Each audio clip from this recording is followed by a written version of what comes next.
Aşk, mukaddes bildiği kapıya hasrı nazar etmektir.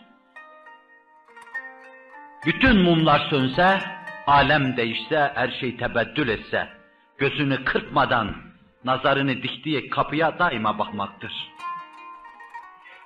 Müminin nazarında Allah'ın kapısı, Resulullah'ın kapısı. Dolayısıyla haktan ötürü halkın kapısı. Yunus Emre Anadolu çocuğu, yaratığı severiz yaratandan ötürü sözüyle bunu çok güzel ifade eder. Mevla'dan ötürü Hz. Muhammed gibi sallallahu aleyhi ve sellem bütün insanlığı sevme, alem şumul bir aşk. İnsanlığın aşkıyla, muhabbetiyle mest ve sermest olmak, kendinden geçmek.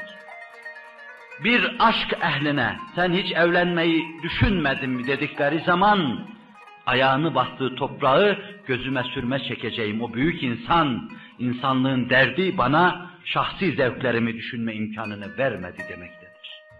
Büyük insan bu. 90 küsür senelik hayatımda dünya zevki namına bir şey bilmiyorum. Hayatım harp meydanlarında, esaret zindanlarında, memleket hapishanelerinde, memleket mahkemelerinde geçti. Görmediğim eza, çekmediğim cefa kalmadı.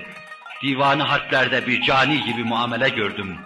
Bir serseri gibi memleket sürgüne yollandım. Zaman oldu ki hayatımdan 1000 defa tedirgin oldum, rahatsız oldum. İnsanı intihara sevk edecek kadar ağır dertler, binlerce bela ve musibetler, insanlığa olan aşkıyla onu insanların içinde tuttu. Hakkımı helal ediyorum. Ben bunları esasen kadere karşı kusurlarımdan ötürü çektim.